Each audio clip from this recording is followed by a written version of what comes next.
Chapter 12. Fortunately, there was a good deal of broken timber thrown up at high water mark, and with a stack of this at the mouth of the little cave, a pleasant fire was soon made by help of a flint pebble and the steel of the back of my sword.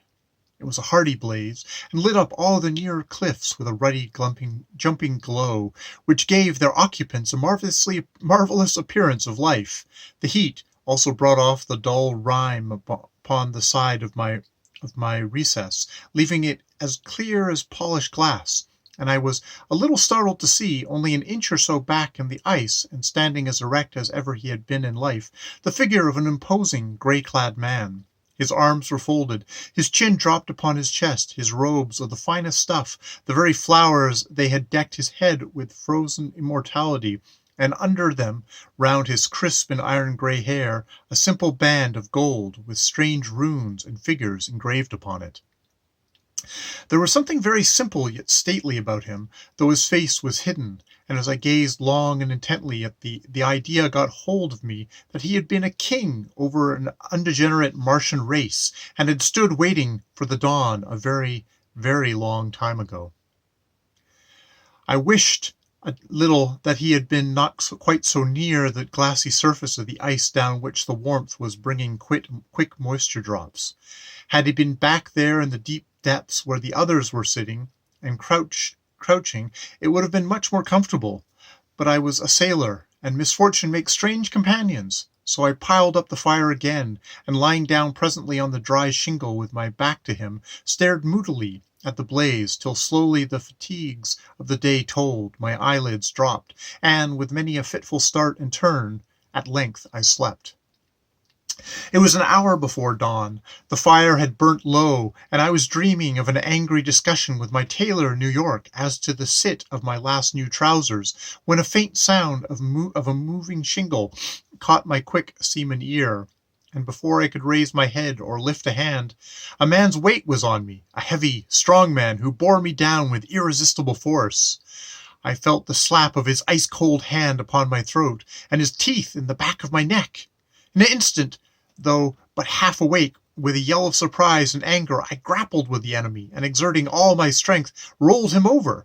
Over and over we went, struggling towards the fire, and when I got him within a foot or so of it, I came out on top, and, digging my knuckles into his throttle, banged his head upon the stony floor in reckless rage, until of a sudden it seemed to me he was done for.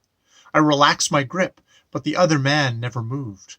I shook him again, like a terrier with a rat, but he never resented it. Had I killed him? How limp and cold he was! And then of a sudden an uneasy feeling came upon me.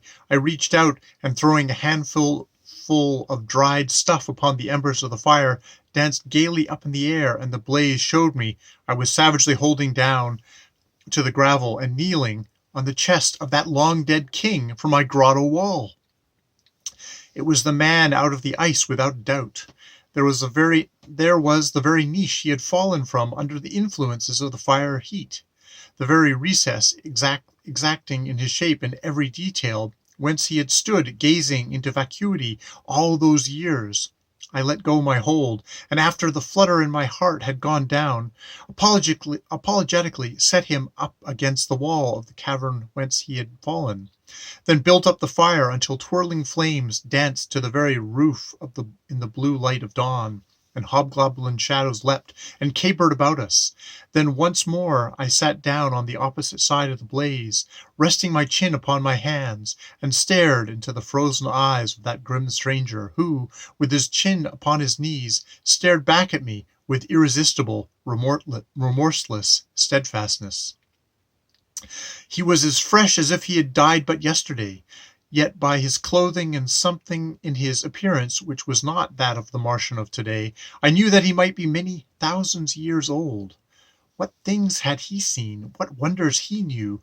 What a story he might be put into his mouth if I were a capable writer gifted with time and imagination, instead of a poor outcast, ill-paid lieutenant whose literary wit is often taxed hardly even to fill a logbook entry. I stared at him so long and hard, and he at me through the unblinking flames, that again I dozed and dozed and dozed again, until at last, when I woke in good earnest, It was daylight. By this time, hunger was very aggressive. The fire was naught but a circlet of grey ashes. The dead king, still sitting against the cave side, looked very blue and cold, and with an uncomfortable realization of my position, I shook myself together, picked up and pocketed without much thought the queer gold circlet that had dropped from his forehead, and went outside to see what prospect of escape the new day had brought. It was not much. Upriver there was not the remotest chance. Not even a Niagaran steamer could have forged back against the sluice coming down from the gulch there. Looking around, the sides of that icy amphitheatre, just lighting up now with the glorious gold and crimson glimmers of morning, were as steep as a wall face.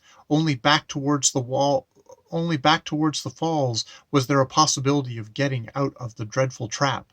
So thither I went, after a last look at the poor old king, along my narrow beach, with all the eagerness begotten of a final chance.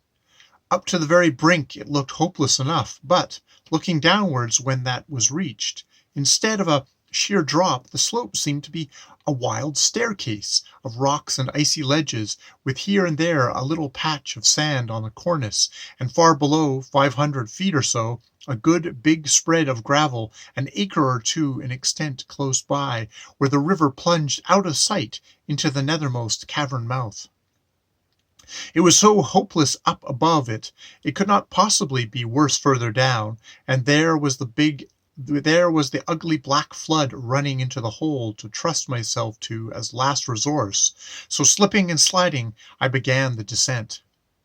Had I been a schoolboy with a good breakfast ahead, the incident might have been amusing enough. The traveling was mostly done on the seat of my trousers, which consequently became caked with mud and glacial loam. Some was accomplished on hands and knees, with now and then a bit down a snow slope, in good honest head over heels fashion. The result was a fine appetite for the next meal when it should please Providence to send it, and an abrupt arrival on the bottom beach about 5 minutes after leaving the upper circles. I came to behind a cluster of breast-high rocks, and before moving took a look around. Judge then of my astonishment and delight at the second glance to perceive about 100 yards away a brown object, looking like an ape in the half-light, meandering slowly up the margins of the water towards me.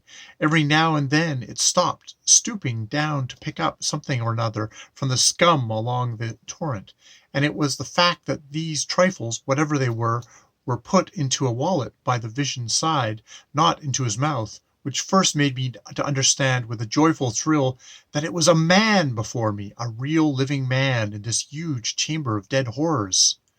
Then again it flashed across my mind in a luminous moment that where one man could come, or go, or live, another could do likewise, and never did a cat watch a mouse with more concentrated eagerness than I, that quaint, bent-shouldered thing, hobbling about in the blue morning shadows, where all else was silence. Nearer and nearer he came, till so close face and garb were discernible, and then there could be no longer any doubt. It was a woodman, an old man, with grizzled monkey face, stooping gait, and a shaggy fur cloak, utterly unlike the airy garments of my hither folk, who now stood before me.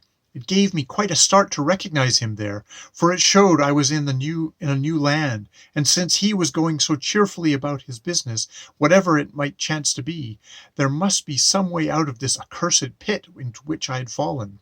So very cautiously I edged out, taking advantage of all the cover possible, till we were only 20 yards apart, and then suddenly standing up and putting on the most affable smile, I called out, "Hello, messmate!"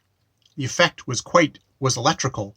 That quaint old fellow sprang a yard into the air as though a spring had shot up him. Then, coming down, he stood transfixed at his full height, as stiff as a ramrod, staring at me with incredible wonder. He looked so funny that in spite of hunger and loneliness, I burst out laughing, whereat the woodman, suddenly recovering his senses, turned on his heels and set off at his best pace in the opposite direction. This would never do. I wanted him to be my guide, philosopher, and friend. He was my sole visible link with the outside world, so after him I went at tip-top speed, and catching him up in 50 yards along the shingle, laid hold of his nether garments, whereat the old fellow stopped suddenly. I shot clean back over his shoulder, coming down on my shoulder in the gravel. But I was much younger than he, and in a minute was in chase again. This time I laid hold of his cloth, and the moment he felt my grip, he slipped the neck thongs, and left me with only the mangy garment in my hands. And again we set off, dodging and scampering with all our might upon that frozen bit of beach.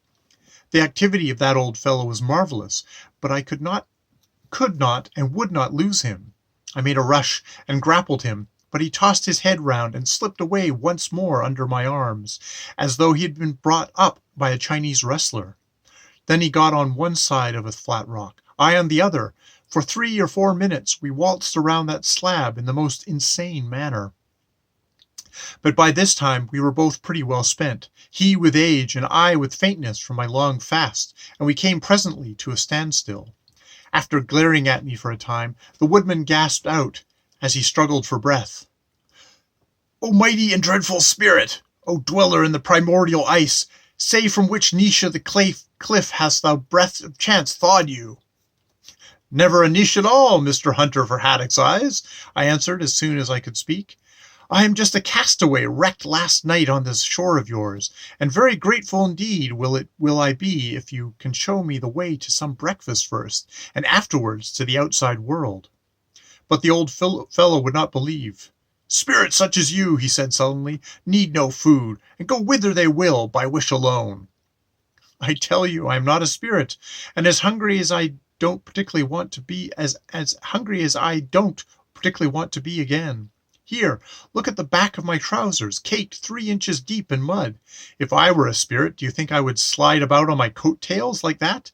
Do you think that if I could travel by volition, I would slip down these infernal cliffs on my pants seat as I have just done? And as for materialism, look at this fist. It punched you just now. Surely there was nothing spiritual in that knock." "No," said the savage, rubbing his head. "It was a good honest rap, so I must take you at your word. If you are indeed a man, and hungry, it will be charity to feed you. If you are a spirit, it will be at least interesting to watch you eat. So sit down and let's see what I have in my wallet." So cross-legged we squatted opposite each other on the table rock, and feeling like another Sinbad the sailor, I watched my new friend fumble in his bag and lay out at his side all sorts of odds and ends of string and fish hooks, chewing gum, material for making a fire, and so on, until at last he came to a package, done up, I noted with delight, in broad green leaf which had certainly been growing that morning, and unrolling it displayed a lump of dried meat, a few biscuits, much thicker and heavier than the honey cakes of the hither folk, and something that looked and smelt like strong white cheese. He signed me to eat, and you may depend on it that I was not slow in accepting the invitation. That tough biltong tasted to me like the tenderest steak that had ever come from a grill. The biscuits were ambrosial, the cheese melted in my mouth as butter melts in that of the virtuous. But when the old man finished the quaint picnic by inviting me to accompany him down to the waterside for a drink, I shook my head. I had had a great respect for dead queens and kings, I said, but there were too many of them up above to make me thirsty this morning. My respect did not go to making me desire to imbibe them in solutions. Afterwards I chanced to ask him what he had been picking up now along the margin, and after looking at me suspiciously for a minute, he asked, "You are not a thief?" On being reassured at that point, he continued, "And you will not attempt to rob me of the harvest for which I venture into this ghost-haunted glen, which you and I alone of living men have seen?" "No. Whatever they were," I said, "I would respect his earnings." "Very well, then," said the old man. "Look here. I come hither to pick up these pretty trifles which yonder lords and ladies have done with." And plunging his hand into another bag, he brought out a perfect fistful of splendid gems and jewels, some set and some unset. "They wash from the hands and wrists of those who have lodgings in the crevices of the falls above," he explained. "After a time the beach here will be thick with them. Could I get up whence you came down, they might be gathered by the sackful. Come, there is an eddy still unsearched, and I will show you how they lie." It was very fascinating, and I and that old man set to work amongst the gravels, and, to be brief, in half an hour found enough glittering stuff to set up a Fifth Avenue jeweler's shop. But to tell the truth, now that I had breakfasted and felt manhood in my veins again, I was eager to be off, and out of the close, death-tainted atmosphere of that valley. Consequently, I presently stood up and said, "Look here, old man, this is fine sport, no doubt, but just at present I have a big job on hand, one which will not wait, and I must be going. See, luck and young eyes have favored me. Here is twice as much gold and stones as you have, got together. It is all yours without a question, if you will show me the way out of this den, and afterwards put me on the road to your big city, for thither am I bound, an errand with your king, Arhap." The sight of my gems, backed perhaps with the mention of Arhap's name, appealed to the old fellow, and after a grunt or two about losing a tide just when spoil was so abundant, he accepted the bargain, shouldered his belongings, and led me towards the far corner of the beach. It looked as if we were walking right against the towering ice wall, but when we were within a yard or two of it, a narrow cleft, only 18 inches wide, and wonderfully masked by an ice column, showed to the left, and into this we squeezed ourselves, the entrance by which we had come appearing to close up instantly as we had gone a pace or two, so perfectly did the ice walls match each other. It was the most uncanny thoroughfare conceivable, a sheer, sharp crack in the blue ice cliffs extending from where the sunlight shone in a dazzling golden band 500 feet overhead to where bottom was touched in blue obscurity of the ice foot. It was so narrow we had to travel sideways for the most part, in fact, which brought my face close against the clear blue glass walls, and enabled me from time to time to see, far back in those translucent depths, more and more, ever more frozen Martians waiting in stony silence for their release. But the fact of the facts was that slowly the floor of the cleft trended upwards, whilst the sky strip appeared to come downwards to meet it. A mile, perhaps, we growled and squeezed up that wonderful gully. Then, with a joyful feeling of incredible joy, I felt the clear outer air smiting upon me. In my hurry and delight, I put my head into the small of the back of the puffing old man who blocked the way in the front, and forced him forward, until at last, before we expected it, the cleft suddenly ended, and he and I tumbled headlong over each other on to a glittering frozen snow slope, the sky azure overhead, the sunshine warm as a tepid bath, and wide prospect of mountain and plain extending all around. So delightful was the sudden change of circumstances that I became quite boyish, and seizing the old man in exuberance by the hands, dragged him to his feet and danced him round and round in a circle, while his ancient hair flapped about his head, his skin cloak waved from his shoulders like a pair of dusky wings, and half-eaten cakes and dried flesh, glittering jewels, broken diadems, golden fingers were flung in an arc about us. We capered till fairly out of breath, and then, slapping him on the back shoulder, I asked whose land all this was about us. He replied that it was no one's, all waste from verge to verge. "What?" was my exclamation. "All ownerless, and with so much treasure hidden hereabout? Why, I shall annex it to my country, and you and I will peg out original settlers' claims." And still excited by the mountain air, I whipped out my sword, and in default of a star-spangled banner to plant on the newly acquainted territories, traced in gigantic letters on the snow crust, USA. "And now," I added, wiping the rime off my blade with the lapel of my coat, "let us stop capering about here, and get to business. You have promised me to put me on the way to your big city." "Come on, then," said the little man, gathering up his property. "This white hillside leads to nowhere. We must get into the valley first, and then you shall see your road." And right well that quaint barbarian kept his promise.